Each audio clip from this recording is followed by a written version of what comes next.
बोलिए शंकर भगवान की जय, लक्ष्मी नारायण भगवान की जय, वैशाख मास की जय। नारायणं नमस्कृत्य नरं चैव नरोत्तमं देवीं सरस्वतीं व्यासं ततो जयमुदीरये। तो पिछले अध्याय में 13वें में आपने सुना छत्रदान का महत्व। तो इस प्रकार का महत्व सुनकर के वैशाख धर्म का राजा जो मैथिल है वो श्रुतदेव जी से पूछने लगा कि महाराज, वैशाख मास के धर्म तो अति सुलभ हैं, ऐसे अनेकों पुण्यों को देने वाले हैं जो भगवान को प्रसन्न करते हैं और तत्काल ही धर्म अर्थ काम मोक्ष दे देते हैं। धर्म अर्थ काम मोक्ष अर्थात चारों पुरुषार्थों को पूर्ण कर देते हैं। परंतु ऐसे जो वेद के अनुकूल भी हैं, ऐसे धर्म संसार में ज्ञात नहीं है। क्यों? अनेक प्रकार के राजसी धर्म हैं, तामसी धर्म हैं, इस संसार में विख्यात हैं।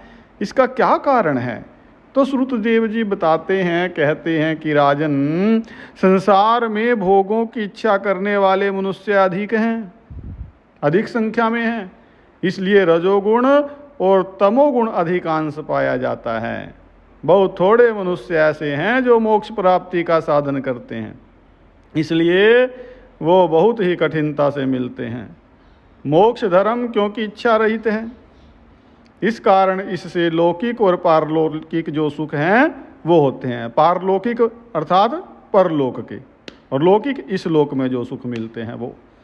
तो वैष्णवी माया से मोहित होकर के मनुष्य इसको समझता नहीं है। जैसे अधिपत्य के प्राप्त होने पर मनुष्य के मनोरथ, जो मन की इच्छाएं हैं वो पूरी हो जाती हैं, मनोरथ पूर्ण हो जाते हैं। तो वैशाख मास के सब धर्म जो हैं वो सात्विकों के लिए कहे गए हैं, और यही सतोगुणियों का धर्म है। तो इस पर एक पुरातन इतिहास है, वो बता रहा हूँ कि इक्ष्वाकु वंश में नृगपुत्र एक बड़ा यशस्वी, एक क्रोधी, ब्राह्मणों का मान करने वाला राजा हुआ। और एक दिन वो शिकार खेलता हुआ वशिष्ठ जी के आश्रम में जा पहुँचा।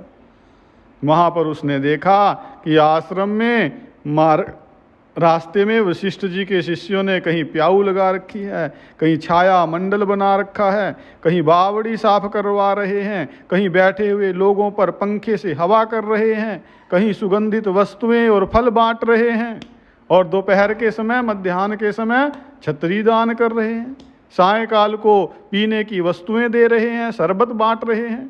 राजा ने उनसे पूछा कि भाई तुम कौन हो और ये क्या कर्म कर रहे हो? उन्होंने उत्तर दिया कि महाराज, हम महर्षि वशिष्ठ जी के शिष्य हैं और उन्हीं की आज्ञा से वैशाख मास के धर्मों को कर रहे हैं।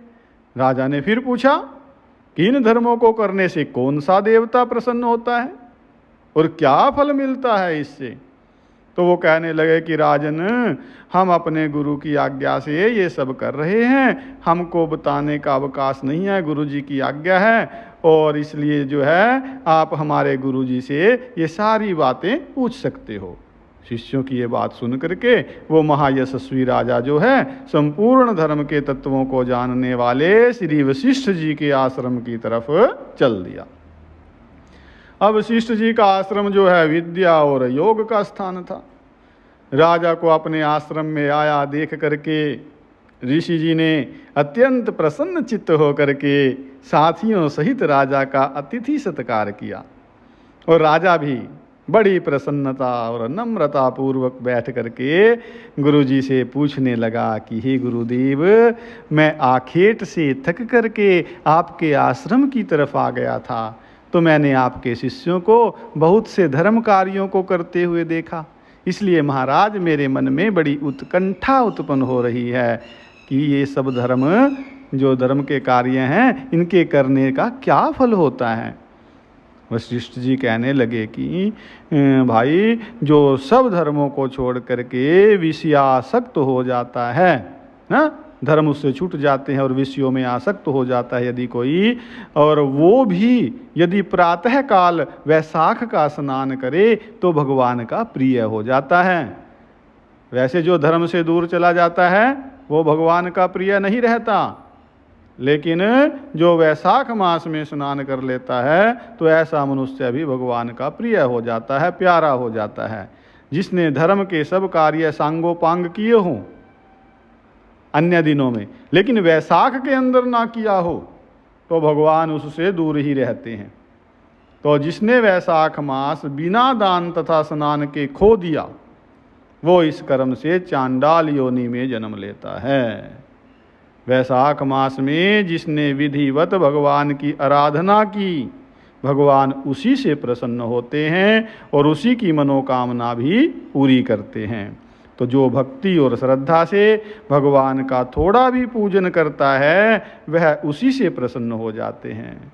अधिक धन अथवा अधिक परिश्रम वो नहीं चाहते, ना देखते। वैशाख मास के धर्म जो है अति सुगम है, बिल्कुल सरल है, बिल्कुल सरल हैं, तथा भगवान को प्रसन्न करने के लिए उनमें कोई श्रम भी थोड़ा और व्यय भी अधिक नहीं करना पड़ता। इसलिए जो वैशाख के धर्मों को नहीं करता वो अवश्यमेव दंडनीय है, दंड के योग्य है। तो इस प्रकार जो है ऋषि ने राजा को सब शास्त्रोक्त वैशाख धर्म समझाए। जो शास्त्र के अनुसार वैशाख धर्म है वो सारे राजा को समझाए। तब राजा जो है सब धर्मों को सुन करके तथा यथोचित गुरु जी की पूजा करके अपने घर चला गया और घर पहुंच करके वैशाख धर्म करने लगा। अब राजा अपने घर गया, जा करके वैशाख के धर्म करने लगा। वैशाख में जो कृत्य हैं, कर्म हैं, करने चाहिए वो करने लगा। ये तो कोई बड़ी बात नहीं। वो स्वयं तो करने लगा, औरों से भी कराने लगा। किस प्रकार उसने व्यवस्था बनाई वैशाख धर्म के कर्मों की कि सारी प्रजा उसका लाभ ले सके, और उससे किस प्रकार प्रजा को लाभ हुआ, राजा कितना बलवान हो गया, और इन धर्मों का आने वाले समय में क्या प्रभाव पड़ा। बड़ी दिव्य कथा ये जो आरंभ हुई है कि वैशाख धर्म करने और कराने से क्या होता है, कितना पुण्य होता है और कितनी सामर्थ्य मनुष्य में आ जाती है, यमराज से भी युद्ध करने लग के योग्य वो हो जाता है। इस प्रकार की जो कथा है वो बाकी 15वें अध्याय में है। 14वां अध्याय जो है यहीं पर विश्राम को प्राप्त होता है। बोलिए वैशाख मास की जय। हरि ओम।